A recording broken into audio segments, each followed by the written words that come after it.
were trying to like pull up my dress, and I was just like, no, not today, Satan. Hi, and welcome back to Conversations with Shay. I'm your favorite host, Oluwa Shay, and if this is your first time here, a very, very big welcome. And for all the returning subscribers and viewers, I'm very grateful you're here again. Thank you. Well, as you can see by the topic from today, my no means no. I'm going to be talking about consent, sexual harassment, sexual assault, just basically things of that sort. In case you're not aware, this month all over the world, the month of April is Sexual Assault Awareness Month, SAAM. Nobody calls it that, just call it that. But I remember, well, Sexual Assault Awareness Month, and I feel like maybe I'm not aware, but like looking on social media, I feel like there's not a lot of conversation. I mean, there's conversation, but prior to the Me Too activity, prior to that, there's not been a lot of activity in a while, really. I mean, I know there's a lot going on, but I feel like that's a topic that should still really be spoken about. And people always feel like only when bodily fluids are exchanged, you know what I mean when I say bodily fluids, when there's like the sexual intercourse, when it happens, that sexual assault or sexual harassment. And I feel like that's not the case. Sexual harassment is just basically when it's just basically unwanted attention, when something is being done to you without your consent. It doesn't have to be sexual intercourse. It can be someone touching your thigh when you don't want that, or someone fondling your breast. Just things of that sort could just be classified as sexual assault or sexual harassment. And I'm just gonna talk about that today. And sexual harassment can happen anywhere. And I feel like people tend to like forget that it can happen anywhere. It can happen at school, at work, home, in public spaces, on online platforms. Like, I feel like that's just a big thing that's going on right now with the whole people sexualizing like a lot of people like on one end. I don't know how to explain it, like how I feel like I want to explain it, but just a lot of things going on, and I feel like it shouldn't. But yeah, um, I've heard a lot of like heartbreaking stories in the past and over time, from friends, acquaintances, about like people in higher places, not even like higher places like authority, but like the fact that they're like older or like they're stronger. People just tend to use that power to attack the victims.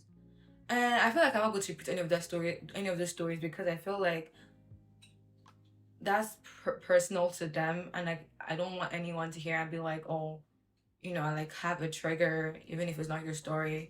Anything. I know it's a very, very sensitive topic, and I'm going to like tread really lightly with this, because I don't want anyone to be offended or be triggered by this.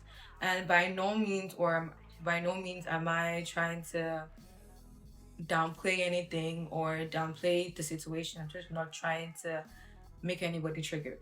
And with that being said, like I said, sexual harassment can happen anywhere, school, work. And that just brings me back to a time when I was in boarding school. I mean, I wasn't sexually harassed, but it would have gotten to that point if I felt like I wasn't stronger. And so it happened in boarding school. It was like after, I don't know if it was during dinner or night prep or something, or after night prep, I went back to the class block, which is kind of like not too far, because my school wasn't really a big school, but it was kind of um like 3 minutes walk from the hostel. And I went back to go pick up something, and just didn't want to ask anybody to go with me. I went by myself, and on getting there were three boys in my class, and I wouldn't be naming names today because I feel like it's something that I've gotten over. I talked to a few people about it then when it happened, but yeah. But going forward, I went there, I went to class, I went to go get something. I can't remember what it was exactly, because it's been a while since I've been in college. I mean, in high school, boarding school. And getting there, these three boys, I didn't know they were in class. I saw them, but like it wasn't anything, because I see them in class all the time. And then they closed the door on me. Like, I went into the class, and my seat was literally by the window. And I went to the class, and I tried to get my book, and they closed the door, and they didn't want to let me out, and they were trying to like pull up my dress, and I was just like, no, not today, Satan. And I started screaming. I was literally screaming like as high as I could scream. I was putting my fist everywhere, just trying to like, okay, no. I was just, mm-mm. Eventually, all my screaming, my shouting, my kicking, I got out of the situation. I just want to thank God for that. But some people are not, would I say, as fortunate as me to be that strong in the moment, or to have the opportunity where they can fight themselves out. And sometimes I feel the victims the victims kind of get more blame, which it should not be. And I don't like the whole stigmatization of the victims, because it's not their fault, irregardless of how. I'm not saying, I'm not promoting dressing provocatively. Why can't I pronounce words today? I'm not I'm not promoting dressing, you know in a way that it's not pleasant to you. But if you feel like you're comfortable, you do you. But I'm not trying to promote provocative dressing. But I feel like, irregardless of what the person was wearing, what the person was doing, there should be no reason for someone to look at them like a sexual object, or someone to use their power on them. It shouldn't be that way. And yeah, I just wanted to bring awareness to that. And also, the other day when I was trying to prepare for this topic, I was looking up the statistics of people who have been sexually harassed and reported it. And it says, and this is just like an American statistic. I think this goes back to like 20. This was like 2019 or 2018 when this statistic was done. Probably is increased or decreased, I'm not too sure, but this was the only like accurate source I could find.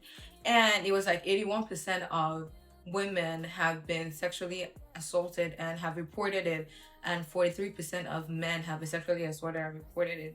And I just want to let you guys know the keyword there is reported. So if 81% of women and 43% of men have reported it, imagine the percentage of people who haven't reported, you know, being sexually harassed. You know, and I feel like people make it feel like it's a common thing right now when an older person or one of your uncles will be like, "Oh, your mom is growing big, oh." Like, keep your eyes to yourself. Oh, your breasts are looking nice. Like, why? That's like an uncalled for statement. And I feel like, I don't know, I'm getting just like very triggered right now, but I just feel like it should not be. Keep your business, stay to your own wife. Nobody should come and be looking at people. It should not be that way. And I'm not only saying that women get sexually harassed. I know that men also get sexually harassed, but looking at the numbers, most of the time it's the females who get more sexually harassed. And I just feel like this month and every month we should just keep on spreading awareness of this topic. And yeah, and for those people who don't know what consent means, consent basically means my no means no.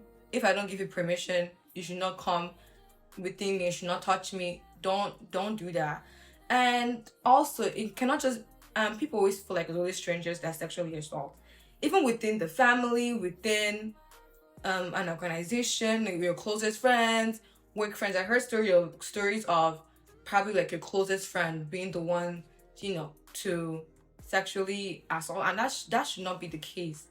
It's just very annoying. So I'm just saying everyone should just be um vigilant, and just be vigilant as well.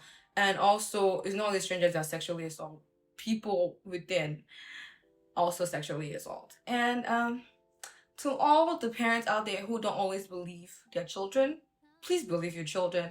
You gave birth to that person, you carried that person for 9 months. Who are you not to believe them?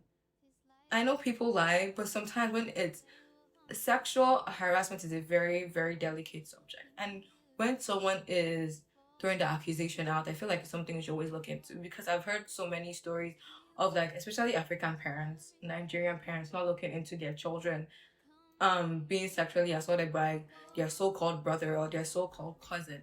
So please, when your child tells you they're sexually assaulted, please look into it. Please, please, please.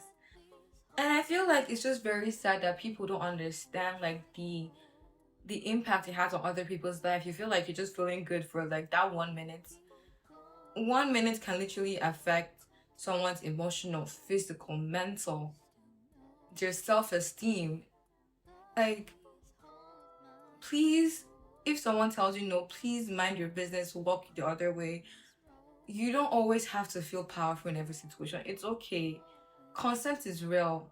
Even in relationships, whether it be marriages or boyfriend, girlfriend, in friendships, if the person tells you, don't touch me, don't touch the person. There's no need. Why? Respect yourself, have respect for other people. Just imagine if it was you or your little sister or your little brother, how would you feel? So please, for people out there who feel like it's okay, it's not okay. And for the people who have been a victim of sexual harassment or sexual assault, I just want to tell you that you're loved and you're worthy of everything. You're worthy of good things. You deserve good things, and irrespective of the situation you've been in, I know it can take a toll on like self-esteem, especially. So just, I feel like the best thing is just to reach out because you deserve to also have a happy life. Just reach out to friends, like trusted friends, counselors, therapists. Just reach out. I'm going to leave like numbers, websites that you can also visit to seek help as well. So I think I said earlier that it wasn't technically sexual harassment. I feel like it was. It wasn't sexual assault, but it was sexual harassment. Just wanted to draw light to that topic to people who feel like they've been in that situation as well. Because it definitely is sexual harassment, and yeah, it should definitely be reported. I feel like I was just really young at that time, and I didn't really like, I don't know, but yeah. Well, that wraps up my topic for today. By no means, no. Everyone deserves to feel safe. Everyone deserves to feel like they can walk in the world, um, and not be afraid of going out at the dark, going out at night, being outside at a certain time. Everyone deserves to feel safe, irrespective of gender, irrespective of age, irrespective of, anything status. Everybody deserves to feel safe. And I just want to remind you that this month and every month, let's just keep on standing united and talking about the situation, finding new ways to combat the situation. And yeah, well, thank you for joining me today. As always, my name is Oluwashe, and this is Conversations with Shay. Don't forget to spread positivity, spread love, and let's keep spreading awareness towards this topic. Until next time, bye.